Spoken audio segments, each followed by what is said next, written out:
Hello viewers, MPH ওয়াজ HD Riazuddin Bazar, Chattogram. Like, comment, share and subscribe করুন। বেশি হাসরের মধ্যে যদি এতক্ষণ দাঁড়ায় থাকা লাগে, আল্লাহ বড় না ইনসাফি হয়ে যাবে। আল্লাহ আমাদেরকে ডাক দাও, বিচারটা বুঝাই দিয়া, হিসাবটা বুঝাই দিয়া তাড়াতাড়ি যার ভাগ্যে যেটা জুটে জান্নাত হলে জান্নাত, জাহান্নাম হলে জাহান্নাম চলে যায়। আল্লাহ পাক তুমি তাদেরকে ডাকলা কেন? যারা গেল সবার শেষে, থাকছো কবরে কম সময়, হাসরের ময়দানে কম সময় থাকবে, বিচারটা কেমন হয়ে গেল না? আল্লাহ পাক রব্বুল আলামিন বলে, হে আমার বান্দারা, ঠিক আছে তোমাদের নবী আছে, তাদের নবী আছে, তোমরাও উম্মত, তারাও উম্মত, তোমরাও বান্দা, তারাও বান্দা, কিন্তু স্পেশাল বলে একটা শব্দ আছে, কারণ যাদেরকে দাঁড়ায় করে রেখেছি তারা হলো ইস্তাফাওয়ালা নবীর উম্মত। আর যাদেরকে স্পেশাল ভাবে ডাকা হচ্ছে ওই 1,24,000 ভিতর থেকে যেভাবে আমি আল্লাহ মুস্তাফাকে আলাদা করেছি, ঠিক তেমনি ভাবে সমস্ত উম্মত বান্দাদের মধ্য থেকে আমার নবীর উম্মতকে আলাদা করেছি। চিৎকার করে বলি, কুনতুম খায়রা উম্মাতিন।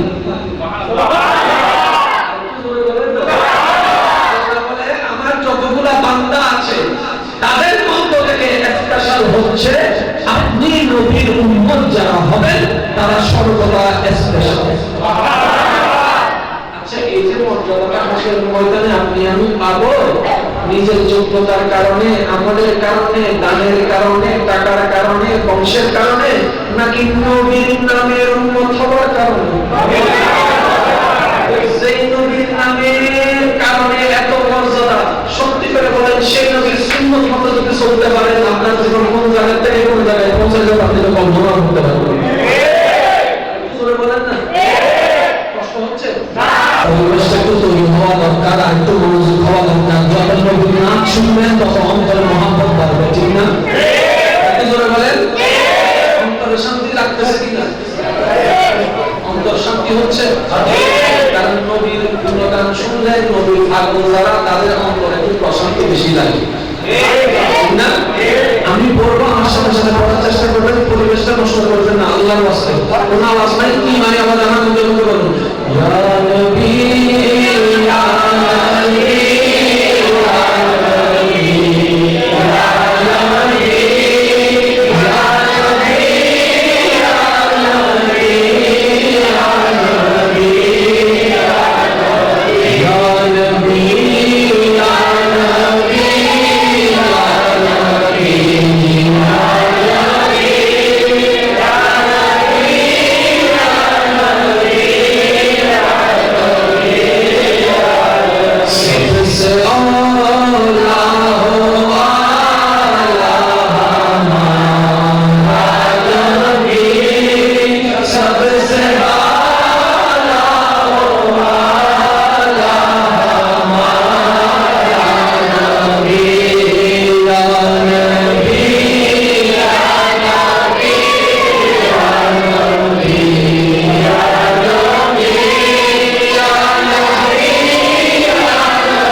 না চাইলেও মানে না হয় টাঙ্গা পুলিশ নাই না যাবে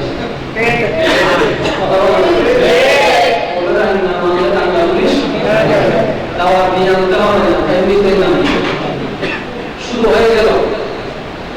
এখন আমি আপনাদের কাছে প্রশ্ন করবো, আপনারা শুধু বিয়োগ দিয়ে ক্যালকুলেশন করবেন।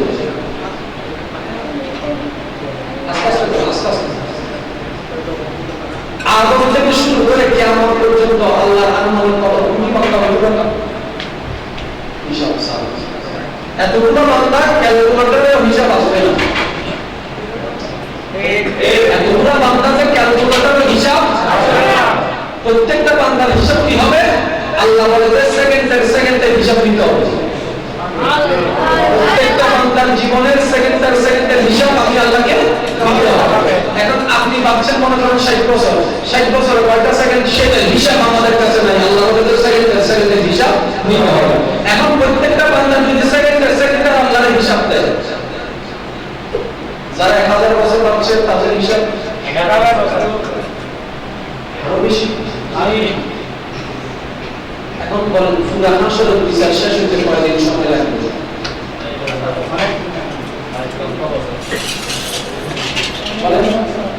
আল্লাহ বান্দা যেহেতু মনে করেন যে 100 কোটি বান্দা যদি প্রত্যেকটা জীবনের 1 সেকেন্ডের ভিতরে আল্লাহ হিসাব নিতে থাকে, আনুমানিক কত বছর লাগতে পারে? লক্ষ কোটি বছর পার হয়ে যাবে। তারপর আমাদের বিবেক বলে যে হিসাব পূর্ণ হবে না, কিন্তু হাদিসে আমার নবী বলেন মাত্র 18 দিন। সুবহানাল্লাহ! 18 দিনে হাসরের হিসাব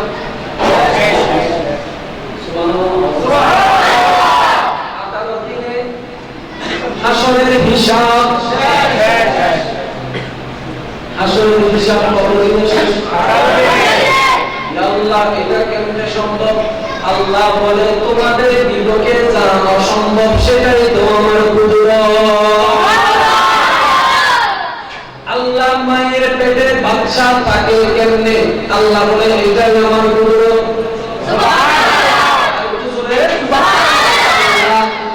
ছাড়া আসমান টিকে আছে কেমনে? আল্লাহ বলে এটা আমার কুদরত। আল্লাহ রশি ছাড়া সূর্য উঠে আবার ডুবে কেমনে, নড়াচড়া করে কেমনে? বিবেকে তো আমাদের করে না। আল্লাহ বলে এটাই আমার কুদরত। আল্লাহ 15 দিন দেখা যায়, 15 দিন দেখা যায় না আসমানের চাঁদ। আল্লাহ এটা কেমনে? আল্লাহ বলে যে এটা আমার কুদরত। আল্লাহ মঙ্গল গ্রহ পয়সা রয়েছে কেমনে? আল্লাহ বলে এটা আমার কুদরত। আল্লাহ আবার চন্দ্র গ্রহ বেশি রয়েছে কেমনে? আল্লাহ বলে এটা আমার কুদরত। আল্লাহ জান্নাত জাহান্নাম দেখি না, কিন্তু সাজা এবং শান্তির কথা শুনেছি। আল্লাহ জান্নাত জাহান্নাম বানাইলা কেমনে? আল্লাহ বলে এটা আমার কুদরত। আল্লাহ পাক রব্বুল আলামিন 60 গজ লম্বা আদম নবীকে বানাইলা কেমনে? আল্লাহ বলে এটা আমার কুদরত। আল্লাহ পাক মাটি দিয়ে বানাইলা আমাদেরকে, শরীরের মধ্যে মাটি দেখা পাই না। আল্লাহ বলে এটা আমার কুদরত। আল্লাহ শরীরের মধ্যে এত সুন্দর কারুকাজ দিয়ে বানাইলা কেমনে? আল্লাহ বলে এটা আমার কুদরত। আল্লাহ আমরা মানুষরা ডাক্তারি বিজ্ঞান শিখে মানুষের ভিতরে কি কি আছে সব শিখে ফেললাম, কিন্তু মানুষ বানাইতে পারলাম না। একজনকে দিয়েও বাঁচাইতে পারলাম না। তুমি পারলা কেমনে? আল্লাহ বলে এটা আমার কুদরত। জন্ম হওয়ার সময় হাত ছিল এতটুকু, পা ছিল এতটুকু, এই অনুপাতে চামড়া দেওয়া হয়েছে। বয়সের সাথে সাথে হাত বড় হচ্ছে, পা বড় হচ্ছে, চামড়া কোনো ছিঁড়ে নাই। চামড়াও সময়ে সময়ে বড় হইতে লাগলো, বেশিও হয় নাই, কমও হয় নাই। বেশি হইলে জুইলা পড়তো। চামড়া যদি সময়ের তুলনায় কম হইতো, হাতটা বন্দি হয়ে যেত। অনেক সময় আগুনে পোড়া দেখবেন, চামড়া কুচকে গেলে হাত কাজ করতে যতদূর দরকার অদ্দুর চামড়া, যতদূর দরকার অদ্দুর লোম, যতদূর দরকার অদ্দুর রক্ত, যতদূর দরকার অদ্দুর শক্তি। আই আল্লাহ মানব দেহ যখন গবেষণা করি, আল্লাহ অবাক হয়ে যায়। বিজ্ঞান অনেক উন্নত হয়েছে, ডাক্তারি সায়েন্স অনেক উন্নত হয়েছে, এখন পর্যন্ত রোবট তো বানাইতে পারলো। তোমার সৃষ্টি মানুষের মতো দ্বিতীয় কেউ বানাইতে পারলো না। আল্লাহ পাক বলেন আমি আল্লাহ তোদের ভিতরে আছি। মানব জাতিকে নিয়ে যারা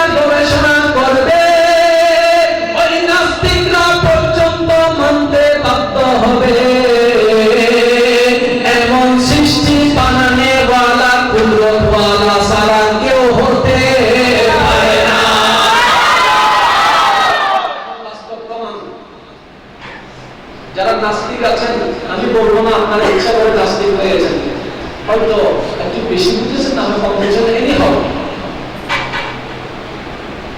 এটা কি স্যামসাং S8 বাংলার জমিনে চট্টগ্রামে মোকাররম বাড়ির হাতে যে S8 আছে, ইন্ডিয়ার মধ্যে আরেকজন সেকান্তরের কাছে S8 আছে, দুইটা কি সেম নাকি আলাদা? S8 কোম্পানি থেকে বাইর করার সময় সিটাকের জন্য একরকম, টাকার জন্য একরকম, লন্ডনের জন্য একরকম, আমেরিকার জন্য একরকম নাকি? আরো জোরে বলেন। পৃথিবীর বুকে যত S8 আছে সব, পৃথিবীর বুকে যত S9 আছে সব, কেন? মানুষে বানাইছে। কে বানাইছে? বাঘের ফুল তিনজন, চেহারা তিন রকম, বাবার সন্তান তিনজন, তিনজনের চেহারা তিন রকম, স্বভাব তিন রকম, আওয়াজ তিন রকম, রক্ত তিন রকম। বিজ্ঞানীরা চিন্তা করে আমরা যখন কোন একটা অসম্ভব সৃষ্টি আবিষ্কার করি, যখন আমরা সুফিয়ার ওট বানাইলাম, পৃথিবীতে 1 লক্ষ সুফিয়ার ওট বানাইলে সবার চেহারা একরকম, সবার রং একরকম, সবার প্রসেসিং একরকম। লন্ডনের সুফিয়া যদ্দূর বলতে পারবে, আমেরিকার সুফিয়া অদ্দূর বলতে পারবে, কিন্তু বড় অবাকর বিষয়, ওই মানব জাতি তোদেরকে কোন বৈজ্ঞানিকে বানাইল? বড় ছেলে হয় ডাক্তার, ছোট ছেলে হয় হাফেজ, মেজো ছেলে হয় আল্লামা, তিনজন তিন রকম জ্ঞানের অধিকারী হয়ে কিভাবে? বলে যে আমাদের সফটওয়্যার কোন বিজ্ঞানের দেওয়া সফটওয়্যার নয়, এটা আল্লাহর দেওয়া সফটওয়্যার। আপনি যে বলছেন সব ন্যাচারাল ন্যাচারাল, আপনার বিবেকের কাছে আমার একটা প্রশ্ন, পৃথিবীর বুকে যত আম গাছ হয়, আম গাছ কি সব এক? না, বলেন না। সব উদ্ভিদ কি এক? না। সব গরুর স্বভাব কি এক? না। অস্ট্রেলিয়ান গরু যদি 50 কেজি দুধ দেয়, আরেকটা গরু আসবে 80 কেজি দুধ দিবে, সব খাওয়া তো এক। পরিবর্তন কিছু না কিছু আছে। বান্দার তৈরি সমস্ত জিনিসকে আপনি একটু গবেষণা করে দেখুন, সেম টু সেম। সেখান তো কি করবা? সেম টু বান্দার তৈরি যেখানে আছে মিল আছে, কিন্তু খোদার তৈরি এক কোটি মানুষকে এক জায়গায় করেন, একজনের চেহারার সাথে একজনের চেহারা মিলে না, এটা কিভাবে সম্ভব? খোদাই বলে যে খুদের পৃথিবীতে যেটাই অসম্ভব সেটাই আমি আল্লাহর পুত্র। যদি আল্লাহ না থেকে থাকে, আপনিও মানুষের মতো হাজার রকমের, আল্লাহ যেরকম মানুষ সৃষ্টি করেছেন আপনি সেরকম একটা সৃষ্টি করে দেখান, আপনাকে 100 বছর টাইম দেওয়া গেল। এখন বলেন, কোন একটা কিছু ছাড়া কি তৈরি করা সম্ভব? মোবাইল তৈরি করা, আপনি মোবাইল দিতে যাচ্ছেন, মোবাইল কোম্পানি আপনাকে মেশিন কিনতে হবে, বৈজ্ঞানিক আনতে হবে, প্রসেসর আনতে হবে, হাজার কিছু নিয়ে তারপর 10 জনের সমন্বয়ে মিলে 100 জনের সাপোর্ট লেগে তারপর আপনি একটা মোবাইল তৈরি করতে পারবেন। মানে এটার মধ্যে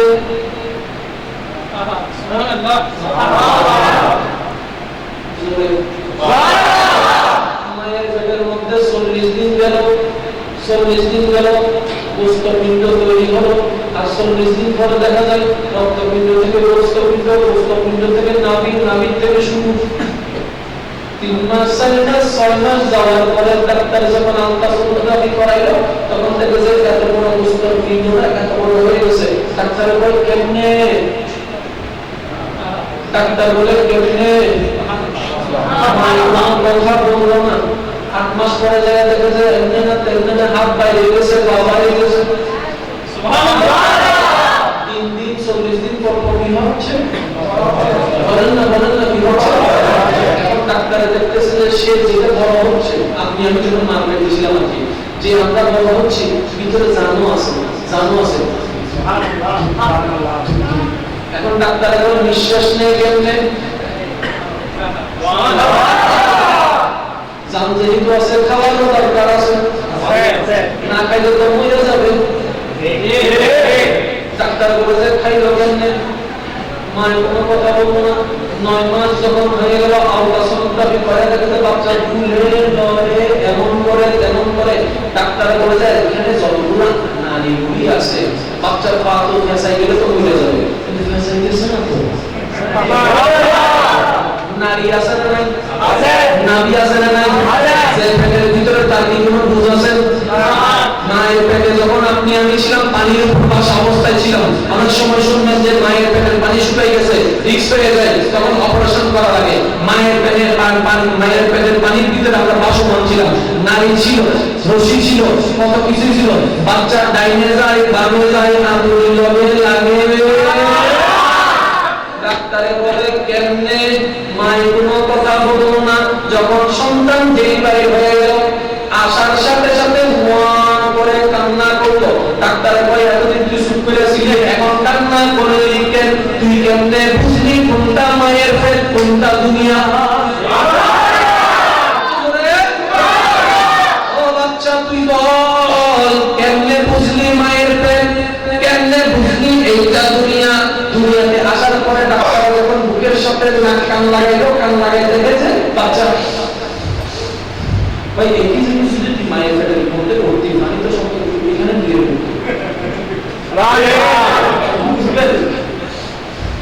একই জিনিস যদি মাত্র 5 মিনিট আগে মায়ের পেটে তুমি করতা, মায়ের পেটের সমস্ত পানি বাচ্চা আগে, তোমার পেটে তো কোনো পানি, তার মানে তুমি নিঃশ্বাস, এই তুই এখন বল নিঃশ্বাস না ছাড়া, তুই নিঃশ্বাস নেওয়া ছাড়া পাইছা সিলিকে বাচ্চা মুসকে মুসকে হাসে, বুঝার জন্য বলছি, রাস্তা মুসকে মুসকে হাসে, এই বল তুমি মায়ের পেটে নিঃশ্বাস নিবি কেমনে, বাচ্চা সিলি কেমনে? একটা তুমি বুঝো না, তাই না? ভাই এইটাই আমার আল্লাহর কুদরত। আল্লাহ পাক রব্বুল আলামিন কে চেনার জন্য, জানার জন্য, প্রমাণের জন্য আসমানের দরকার নাই, লোহের দরকার নাই। নিজের দিকে নিজে মনোযোগ দাও, বাবারা সন্তানের দিকে মনোযোগ দাও, বড় ভাই ছোট ভাইয়ের জীবনে মনোযোগ দাও, সন্তানেরা মা বাবার জীবনে মনোযোগ দাও। বুঝতে পারবা এমন একজন আছে যার মতো দ্বিতীয় কেউ না। কিরে ছোট বাচ্চাদের শিখে দিলকে নিঃশ্বাস নিচ্ছে আল্লাহ, এখন বলে না খাইলে কি শরীর বাড়ে? না খাইলে কি শরীর বাড়ে? সেগুলো দেখতেন আমাদের মা বোনেরা যারা প্রেগন্যান্সি অবস্থায় আছেন, কিছুদিন পর পর ডাক্তারের কাছে ওজন মাপে একটা জিনিস দেখে, আমার ওজন কত, বাচ্চার ওজন নির্দিষ্ট একটা ওজন যদি বাচ্চা না হয়, বাচ্চাটা মিক্স হয়ে যাবে। ওজন বাড়ার জন্য খাবারও দরকার আছে, খাবারও দরকার আছে। এখন ডাক্তার বলে যে তুই মোবাইল ইউজ কেন করিস? ভাই আমি খাইছি ইচ্ছে মতো, তো তোর তো মুখ বন্ধ, তোর তো মুখ বন্ধ, তুই খাইলি কেমনে? ভাই আসার পরে কাঁপছো কি? ভাই নামি, ভাই আমার আল্লাহ, আমার আল্লাহ মায়ের নাভি, আমার নাভি এক জায়গায় করা, ওই মায়ের নারী দিয়া, নাভির ভিতর দিয়ে আমি আল্লাহকে, আমি আল্লাহ, আমার আল্লাহ, আমি বাচ্চাকে ওই নাভির সূত্র দিয়ে খাওয়াইছে, মুখ খুলতে দেয় নাই। আল্লাহ তুমি মুখ খুলতে দাও নাই কেন? মায়ের পেটে যে পানি আছে সেটা অপবিত্র পানি, আমার বাচ্চাকে আমি অপবিত্র জিনিস খাওয়াবো না, তাই মুখটা বন্ধ করে দিলাম। আল্লাহ পাক আমাদেরকে মায়ের পেট থেকে পবিত্র করে রেখেছেন। কোন আকলে, কোন জ্ঞানে, কোন বিবেকে আপনি আমি মদ খাচ্ছি, হারাম খাচ্ছি, সুদ খাচ্ছি? আমাদের শুনতে হয়েছে পবিত্র খাওয়া দিয়ে। শুধু আল্লাহ মুখ খুলতে দেয় নাই, ওই অপবিত্র পানিগুলো মুখে ঢুকতে হবে। তুমি এমন কেন করলে? তোর জবানকে আমি পবিত্র রাখছি যাতে আমার জিকির করতে পারো, আমার করতে পারো। আর সেই জবানকে আমরা মিথ্যার মাধ্যমে, সেই জবানকে আমরা হারামের মাধ্যমে যাচাই বাছাই করে খুব সুন্দর একটা ওয়াকিয়া মনে চলে গেছে। বলবো বেহলুল মঞ্জুর নাম শুনছেন? বেহলুল দানা শুনেনি? আজকে তাহলে শুনে রাখেন। বাগদাদের জমিনে একজন পাগল ছিলেন। পাগল মানে আমরা যেটা পাগল বলি, দুনিয়ার খেয়াল যাদের নাই, আল্লাহর বলির ক্ষেত্রে তাদেরকে বলা হয় মঞ্জুর। তাদেরকে কি বলা হয়? মঞ্জুর। আর একটু জোরে বলেন না, মঞ্জুর। কিছুক্ষণ আগে সাধারণ শরীরের নাম শুনতেন না? জুনায়েদ বাগদাদির নাম নাম শুনছেন না? এখন বাবা বলে বুঝতে, আপনাদের খেয়াল করে বুঝতে পারবেন। হযরত জুনায়েদ বাগদাদি একদিন ওনার ভক্ত আশিকানকে বলে, এই তোমরা কি বেহলুল দানা নামে কাউকে চিনো? হুজুর চিনি তো, এক পাগলা একটা আছে সারাদিন রাস্তায় ঘুরে, লাঠি একটা আছে, লাঠিটারে পায়ের নিচে দিয়ে এটা ঘোড়া বানাইয়ে দৌড়ে। বেহলুল দানা কি করে? লাঠিটাকে ঘোড়া বানায়, লাঠির উপর বসে সারা সংসার সবাই কি করে। আর কেউ যদি জিজ্ঞেস করে বেহলুল এটা কি, বলে যে কেমন ঘোড়া। হুজুর বেহলুল দানা ওনাকে দিয়ে আপনার কাজ কি? জুনায়েদ বাগদাদি বললেন, সেটা বাবা তোমরা বুঝবা না, একটু খুঁজে বাই করে দেখো তো এই বেহলুলটা কোথায় আছে। কে বলতেছেন? হযরত জুনায়েদ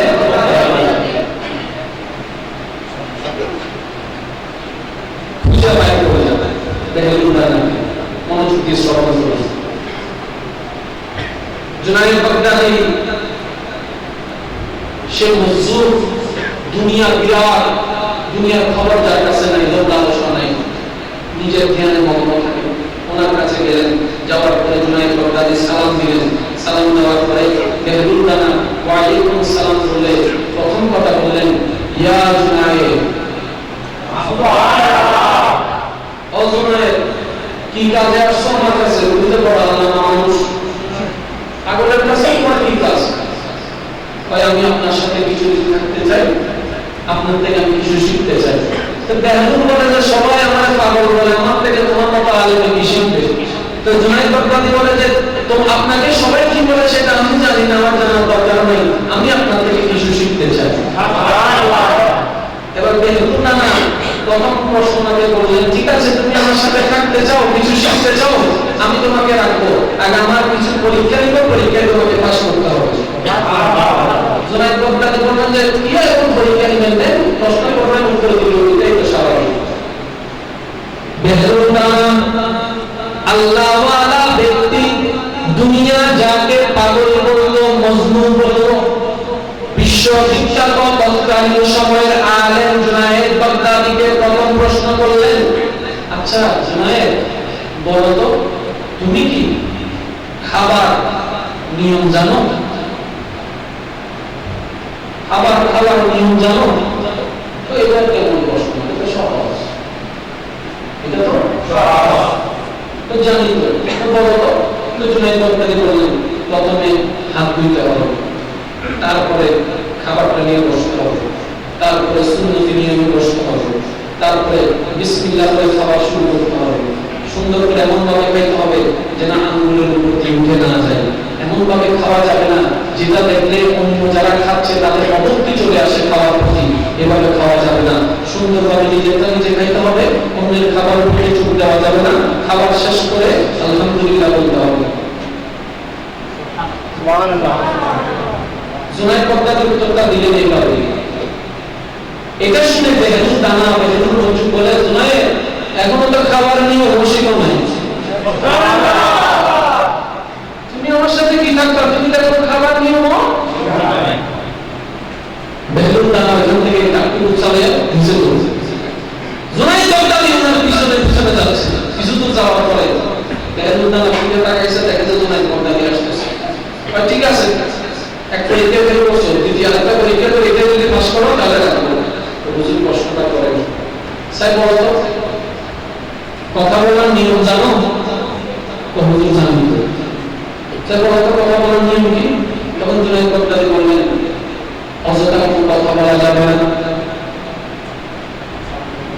অযথা কোনো কথা বলা যাবে না, যত্রতত্র কথা বলা যাবে না, অশিক্ষিত মানুষকে বেশি জ্ঞান দিয়ে কথা বলা যাবে না, যেখানে কথার সম্মান থাকবে না সেখানে কথা বলা যাবে না, কথা বলার সময় মন যাতে কষ্ট না পায় সেদিকে লক্ষ্য রেখে কথা বলতে হবে, কথা বলার সমস্ত আদব যা যা আছে সব বলতে হবে। এটার উত্তরে বেহলুল দানা মনজুবে বলে, জুনায়েদ এটাও তো জানলা না কেমনে কথা বলে। এখন জুনায়েদ বাগদাদির সাথে যারা আলেমরা ছিল সবাই জুনায়েদ বাগদাদিকে বলছে, হুজুর বাগদাদ ভাই পাগলের সাথে কথা বলেন না, এই পাগলের সাথে আপনি কথা বড় বড় আলেমরা আপনার কাছে শিখতে আসে আর আপনি একটা পাগলের কাছে বলতে সে তুমি এটা বলছো, আমি তাকে পাগল বলছি না, আমি অন্য কিছু শিখতেছি, তার কাছ থেকে বুঝবো না তোমরা, মন চাইলে থাকো, মন চাইলে চলে যাও। বেহুদানা চলে গেলে কিছু দূর জোনায়েদ বগদাদি পিছে পিছে নাসর বললা, কিছু দূর পরে বেহুদানা পিছে ঘুরে তাকালের পর দেখে যে জোনায়েদ বগদাদি আসলেন। জোনায়েদ দুইটা বলিকে এই লাশ একটা বলেছে, এটাই কিন্তু তুমি বের করো, তাইলে কিন্তু কথা দিতে হবে, আমাকে সেটা চলে দিতে হবে, আমার সাথে থাকতে পারবে না। জোনায়েদ বগদাদি বলেছে বলে স্যার সোয়াল নিয়ে বলো তো, সোয়াল নিয়ে বলো তো, তখন জোনায়েদ বগদাদি বললেন যে হুজুর এটা সহজ, প্রথমে বিছানা পরিষ্কার করতে হবে, প্রথমে বিছানা পরিষ্কার করতে হবে, তারপরে ডাক্তার ধুয়ে শুতে হবে, ঘুমের দোয়া করতে হবে, হ্যাঁ, তারপরে ঘুমাইতে হবে। অনেক বড় আলেম বলছে এখন কোন আলেম যদি এভাবে বলেন আমার মনে প্রশ্ন জাগবে না, আমি তো সব বলছি সঠিক, তারপরও হচ্ছে না। এবার জগতে যাকে পাগল রাখছে উনি বলা শুরু করছে। এবার বেহুদানা বলে জোনায়েদ শোনো, তোমার প্রথম প্রশ্নের উত্তর, প্রথম প্রশ্ন করেছিলাম খাবারের নিয়ম, তুমি যা বলেছো তা 100% সঠিক। সঠিক করে তো বলি কে পাস আমি ফালাই গেলাম যে তোর পরিপূর্ণ সঠিক নয়, ওই ব্যাপার কেমনে, তোমার সব নিয়ম তো ঠিক আছে, যদি খাবারটা হালাল না হয়, যদি খাবারটা হালালই না হয়, এত নিয়ম কানুন মেনে লাভ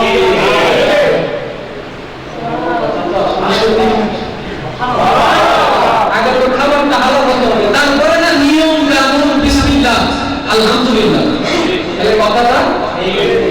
আচ্ছা হুজুর দ্বিতীয় প্রশ্নটা কিভাবে আমি কথা বলতে জানি না, তুমি সব আদব ঠিক রাখছো, কিন্তু কথা বলার মধ্যে যদি তুমি আল্লাহর ভয় এবং নবীর মহব্বত না থাকে, এই লেকচারে কখনো হেদায়েত আসবে না। আচ্ছা হুজুর এটাও বুঝলাম, হুজুর ঘুমের নিয়মটা আমি জানলাম না, বললেন এটা কেমন, তুমি সব ঠিক করে, তুমি সব ঠিক করছো, ঘুমের নিয়ম সব ঠিক বলছো, আচ্ছা সেই ঘুমের আগে যদি তুমি তওবা না করো, ঘুমের আগে যদি তুমি তওবা না করো, যাদের সাথে তোমার ঝগড়া হয়েছে তাদের কাছ থেকে যদি তুমি মাফ না চাও, যারা তোমার কাছ থেকে হক পায়, হকগুলি যদি তাদের কাছে পৌঁছাই না দাও, এই মুহূর্তে যদি তোমার মরণ হয়, তোমার এই নিয়ম কানুন করে আল্লাহ কি হবে, বুঝতে পারছেন? পাগলদের থেকেও কিন্তু শিখা যায়, আর সব পাগল এক পাগল হয় না, বলেন না সুবহানাল্লাহ।